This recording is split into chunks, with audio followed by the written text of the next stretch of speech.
ನಮಸ್ಕಾರ ವೀಕ್ಷಕರೇ, ಇವತ್ತಿನ ಈ ಒಂದು ವಿಡಿಯೋದಲ್ಲಿ ಒಂದು ಪುರುಷ ಮತ್ತು ಸ್ತ್ರೀ ವಶೀಕರಣವನ್ನು ಹೇಗೆ ಮಾಡೋದು, ಯಾವ ರೀತಿ ಮಾಡೋದು ಅನ್ನೋದನ್ನು ನಾನು ತಿಳಿಸ್ಕೊಡ್ತೇನೆ. ವೀಕ್ಷಕರೇ, ಕೇವಲ 2 ಬೆಳ್ಳುಳ್ಳಿಯ ಒಂದು ಹೋಳುಗಳಿಂದ ಒಂದು ಸುಲಭವಾಗಿ, ಹೌದಾ, ಕಡಿಮೆ ಸಮಯದಲ್ಲಿ ಸ್ತ್ರೀನ ಅಥವಾ ಪುರುಷನನ್ನು ನಾವು ವಶ ಮಾಡ್ಕೋಬೋದು.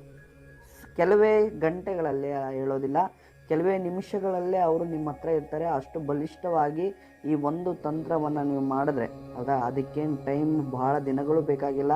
ಕೆಲವೇ ಸಮಯದಲ್ಲಿ ನಾವು ಸ್ತ್ರೀ ಮತ್ತು ಪುರುಷ ವಶೀಕರಣವನ್ನು ಮಾಡ್ಕೋಬಹುದು. ಯಾವ ರೀತಿ ಅಂದರೆ ವೀಕ್ಷಕರೇ, ಮೊದಲು 2 ಬೆಳ್ಳುಳ್ಳಿಯ ಹೋಳುಗಳನ್ನು ತಗೊಳ್ಳಿ. ವಿಡಿಯೋದಲ್ಲಿ ನಾನು ನಿಮಗೆ ತೋರಿಸ್ತಾ ಇದ್ದೀನಿ ನೋಡಿ, 2 ಇದೆ. ಒಂದು, ನೀವು ಯಾರನ್ನ ವಶೀಕರಣವನ್ನು ಮಾಡ್ಕೋಬೇಕು ಅಂತ ಇರ್ತೀರಲ್ಲ ಅವರ ಹೆಸರನ್ನು ಬರೀರಿ ನೋಡಿ.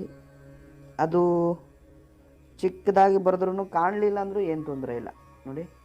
ರವಿ ಅಂತ ಬರೆದಿದ್ದೇನೆ. ಇನ್ನೊಂದು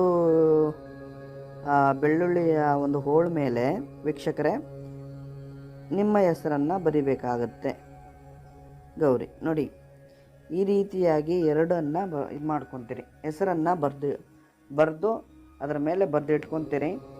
ನಂತರ ಏನು ಮಾಡಬೇಕು ವೀಕ್ಷಕರೇ, ಕುಂಕುಮವನ್ನು ತಗೋಬೇಕಾಗುತ್ತೆ. ಕುಂಕುಮ ತಗೊಂಡು ಒಂದು ಮಂತ್ರವನ್ನು ಹೇಳ್ತೇನೆ. ಓಂ ಕಾಮದೇವಾಯ ಸರ್ವವಶಂ, ಓಂ ಕಾಮದೇವಾಯ ಸರ್ವವಶಂ. ನೀವು ಯಾರನ್ನ ವಶೀಕರಣವನ್ನು ಮಾಡ್ಕೋಬೇಕು ಅಂತ ಇರ್ತೀರಲ್ಲ ಅವರ ಹೆಸರನ್ನು ಹೇಳಬೇಕು.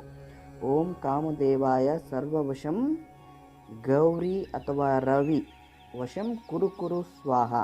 ಓಂ ಕಾಮದೇವಾಯ, ಹೌದಾ ವೀಕ್ಷಕರೇ, ಸೂಕ್ಷ್ಮವಾಗಿ ಕೇಳಿ. ಓಂ ಕಾಮದೇವಾಯ ಸರ್ವದೇವಾಯ ಸರ್ವವಶಂ ಅಂದ್ರೂ ಏನು ತೊಂದರೆ ಇಲ್ಲ. ಗೌರಿ ಅಥವಾ ರವಿ, ನೀವು ಯಾರನ್ನ ವಶೀಕರಣವನ್ನು ಮಾಡ್ಕೋಬೇಕು ಅವರ ಹೆಸರನ್ನು ಹೇಳಿ ವಶಂ ಕುರು ಸ್ವಾಹ ಅಂತ 11 ಬಾರಿ ಈ ಮಂತ್ರವನ್ನು ಹೇಳ್ತಾ ವೀಕ್ಷಕರೇ ನೋಡಿ. ಅದರ ಜೊತೆಗೆ ವೀಕ್ಷಕರೇ, ಈ ಎಲೆ, ನಿಮಗೆ ಎಲೆ ಯಾವುದು ಅಂತ ಗೊತ್ತಾಗಬೇಕು. ಆವಾಗಲೇ ಗೊತ್ತಾಗುತ್ತೆ. ಎಕ್ಕದ ಗಿಡದ ಎಲೆ ಇದು, ಹೌದಾ. ಎಕ್ಕದ ಗಿಡದ ಎಲೆಯನ್ನು ತಗೊಂಡು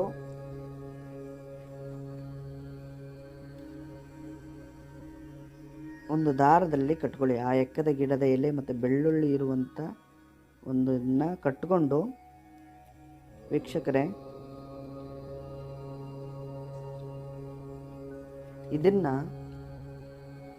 ಇದನ್ನು ಬೇವಿನ ಮರದ ಒಂದು ಗಿಡಕ್ಕೆ ಇದನ್ನು ಕಟ್ಟಬೇಕಾಗತ್ತೆ.